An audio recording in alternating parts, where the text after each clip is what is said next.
الله لا إله إلا هو الحي القيوم لا تأخذه سنة ولا نوم له ما في السماوات وما في الأرض من ذا الذي يشفع عنده إلا بإذنه يعلم ما بين أيديهم وما خلفهم ولا يحيطون بشيء من علمه إلا بما شاء وسع كرسيه السماوات والأرض ولا يؤوده حفظهما وهو العلي العظيم.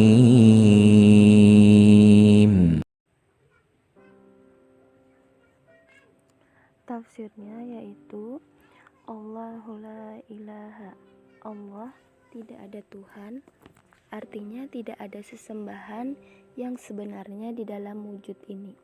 Adapun Tuhan-Tuhan yang lain yang disembah oleh sebagian manusia dengan alasan yang tidak benar, memang banyak sekali jumlahnya di luar sana. Akan tetapi Tuhan yang sebenarnya hanyalah Allah. Kita tidak meyakini dan tidak menganggap mereka itu benar, dan kita meyakini hanya Allah lah yang benar. Huwal hayyu, melainkan Dia yang maha hidup. Artinya Allah itu kekal lagi abadi. Al-Qayyum, dan senantiasa mengatur. Maksudnya terus menerus mengatur makhluknya. Dilengkapi dengan la ta'khuduhu sinatu, tidak mengantuk atau terlena, wala naum, dan tidak pula tidur. Hanya Dialah yang hidup abadi, yang ada dengan sendirinya, dan Dia pula lah yang selalu mengatur makhluknya tanpa ada kelalaian sedikit pun. Kemudian ditegaskan lagi bahwa Allah tidak pernah mengantuk. Orang yang berada dalam keadaan mengantuk tentu hilang kesadarannya, sehingga dia tidak akan dapat melakukan pekerjaannya dengan baik. Padahal Allah Subhanahu wa Ta'ala senantiasa mengurus dan memelihara makhluknya dengan baik, tidak pernah kehilangan kesadaran ataupun lalai. Dia tidak pernah terkena kekurangan, tidak lupa, tidak pula lalai terhadap makhluknya. Bahkan Dia mengurus semua jiwa berikut amal perbuatannya, lagi menyaksikan segala sesuatu. Tiada sesuatu pun yang gaib atau tidak diketahui olehnya. Tiada suatu perkara yang samar pun yang tidak diketahuinya. Selanjutnya, lahu ma fis samawati wa ma fil ard. Miliknya lah segala yang terdapat di langit dan di bumi, sebagai kepunyaan, ciptaan, dan hambanya. Dialah yang mempunyai kekuatan dan kekuasaan yang tak terbatas, sehingga Dia dapat berbuat apa yang dikehendakinya. Semuanya ada dalam kekuasaannya, sehingga tidak ada satu pun dari makhluknya, termasuk para nabi dan para malaikat, yang dapat memberikan pertolongan kecuali dengan izinnya, apalagi patung-patung yang oleh orang-orang kafir dianggap sebagai penolong mereka. Man dzalladzi, siapakah yang dapat? Maksudnya tidak ada yang dapat. Yashfa'u indahu illa bi'idnih, memberi syafaat di sisinya kecuali dengan izinnya. Dalam hal itu, terhadap syafaat itu tidak dapat diberikan oleh orang lain kecuali Allah mengizinkannya dan menghendakinya. Yang dimaksud dengan pertolongan ini atau syafaat ini dalam ayat ini ialah pertolongan yang diberikan oleh para malaikat, nabi, dan orang-orang soleh kepada umat manusia pada hari kiamat untuk mendapatkan keringanan atau kebebasan dari hukuman Allah. Syafaat itu akan terjadi atas izin Allah. Bismillahirrahmanirrahim. Ya'lamu ma baina aydihim. Dia mengetahui apa yang di hadapan mereka, yang maksudnya di hadapan makhluk. Wa ma khalfahum, dan apa yang di belakang mereka, yang maksudnya urusan dunia atau soal akhirat.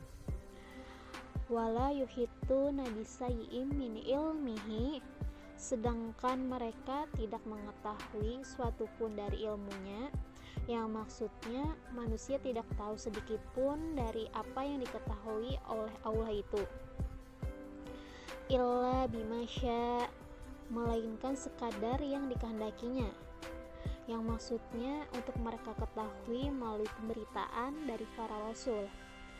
Allah senantiasa mengetahui apa saja yang terjadi di hadapan dan di belakang makhluknya, sedang mereka tidak mengetahui sesuatu pun dari ilmu Allah, melainkan sekadar apa yang dikehendakinya untuk mereka ketahui.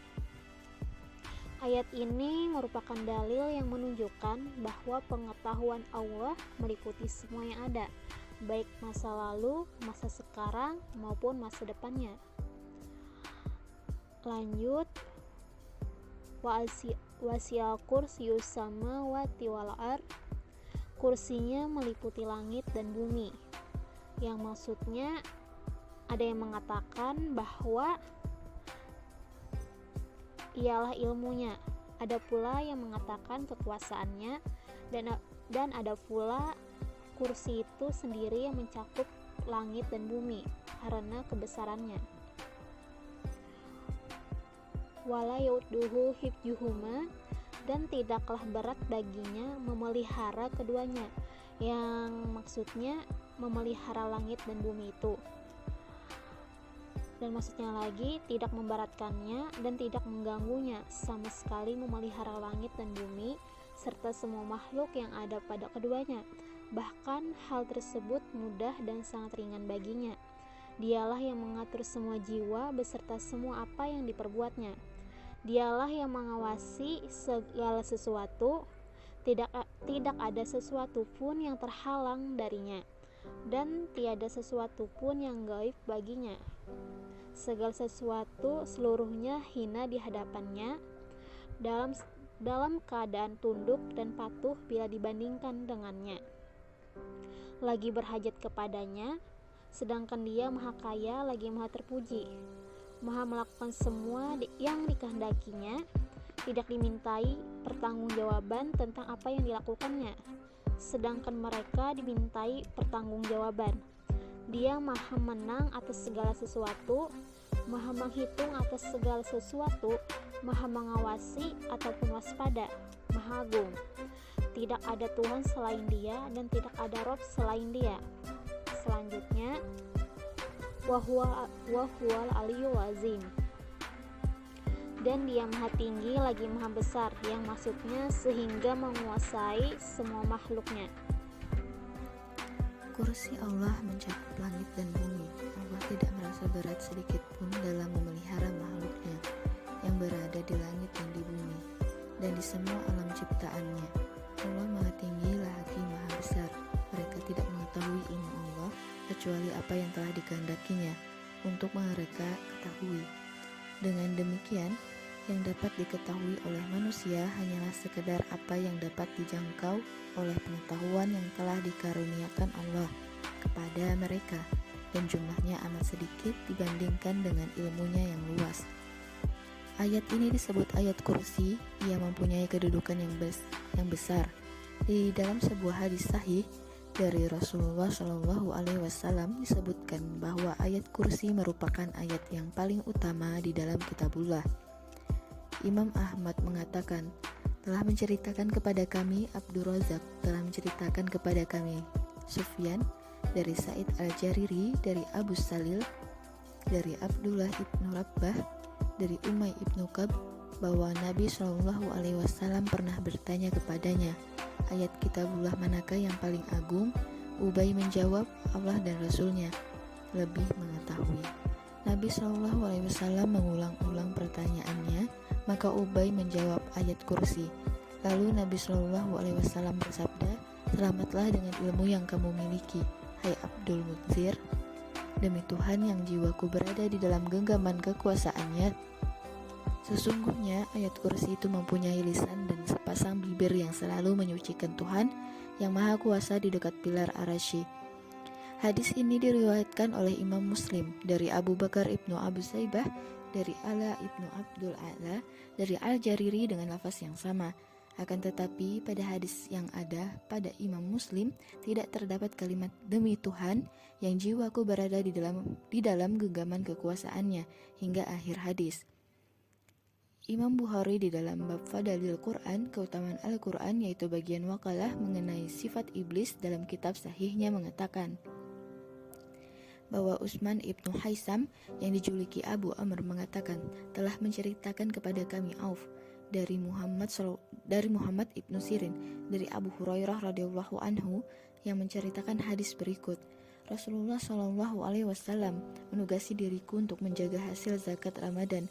Datanglah kepadaku seorang yang langsung mengambil sebagian dari makanan, maka aku menangkapnya dan kukatakan kepadanya, sungguh aku akan melaporkan kamu kepada Rasulullah.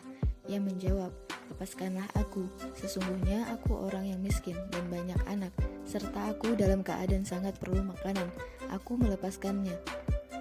Dan pagi harinya Nabi Shallallahu Alaihi Wasallam bersabda kepadaku, hai Abu Hurairah, apakah yang telah dilakukan oleh tawananmu tadi malam?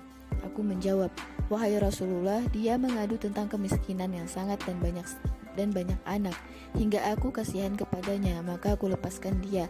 Nabi Shallallahu Alaihi Wasallam bersabda, ingatlah, sesungguhnya dia telah berdusta kepadamu dan dia pasti akan kembali lagi.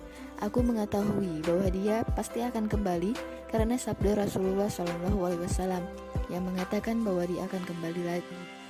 Untuk itu aku mengintainya. Ternyata dia datang lagi, lalu mengambil sebagian dari makanan itu. Maka aku tangkap dia dan aku berkata kepadanya, sungguh aku akan melaporkanmu kepada Rasulullah Shallallahu Alaihi Wasallam. Dia berkata, lepaskanlah aku, karena sesungguhnya aku orang yang miskin dan banyak tanggungan anak-anak. Aku kapok, tidak akan kembali lagi. Aku merasa kasihan kepadanya dan kulepaskan dia. Pada pagi harinya, Rasulullah Shallallahu Alaihi Wasallam bertanya kepadaku, hai Abu Hurairah, apakah yang telah dilakukan oleh tawananmu tadi malam? Aku menjawab, wahai Rasulullah, dia mengadukan keadaannya yang miskin dan banyak anak. Aku merasa kasihan kepadanya. Akhirnya terpaksa aku lepaskan dia. Nabi Shallallahu Alaihi Wasallam bersabda, ingatlah, sungguhnya dia telah berdusta kepadamu dan dia pasti akan kembali lagi. Kuintai untuk yang ketiga kalinya, ternyata dia datang lagi, lalu mengambil sebagian dari makanan. Maka aku tangkap dia dan kukatakan kepadanya, sungguh aku akan menghadapkan dirimu kepada Rasulullah. Kali ini untuk yang ketiga kalinya kamu katakan bahwa dirimu tak akan kembali, tetapi ternyata kamu kembali lagi. Ia menjawab, lepaskanlah aku akan mengajarkan kepadamu beberapa kalimat yang akan membuatmu mendapat manfaat dari Allah karenanya. Aku bertanya, kalimat apakah itu? Ia menjawab, apabila kamu hendak pergi ke peraduanmu, maka bacalah ayat kursi, yaitu Allah tidak ada Tuhan melainkan Dia yang hidup kekal lagi terus-menerus mengurus makhluknya hingga kamu selesaikan ayat ini. Sesungguhnya engkau akan terus-menerus mendapat pemeliharaan dari Allah dan tiada setan yang berani mendekatimu hingga pagi harinya. Maka aku lepaskan dia. Pada pagi harinya, Rasulullah Shallallahu Alaihi Wasallam bertanya kepadaku, apakah yang telah dilakukan oleh tawananmu tadi malam? Aku menjawab, wahai Rasulullah, dia menduga bahwa dirinya mengajarkan kepadaku beberapa kalimat yang menyebabkan aku mendapat manfaat dari Allah karenanya. Maka dia kulepaskan. Rasulullah Shallallahu Alaihi Wasallam bertanya, apakah kalimat-kalimat itu? Aku menjawab, dia mengatakan kepadaku, apabila engkau hendak pergi ke peraduanmu, bacalah ayat kursi dari awal hingga akhir ayat. Ya Allah, yaitu Allah tidak ada Tuhan melainkan Dia yang hidup kekal lagi terus-menerus mengurus makhluknya. Dia mengatakan kepadaku, engkau akan terus-menerus mendapat pemeliharaan dari Allah dan tidak ada setan yang berani mendekatimu hingga pagi harinya. Sedangkan para sahabat adalah orang-orang yang paling suka kepada kebaikan. Maka Nabi Shallallahu Alaihi Wasallam bersabda, ingatlah sesungguhnya dia percaya kepadamu, tetapi dia sendiri banyak berdusta. Hai Abu Hurairah, tahukah kamu siapa yang kamu ajak bicara selama 3 malam itu? Aku menjawab tidak. Nabi Shallallahu Alaihi Wasallam bersabda, dia adalah setan.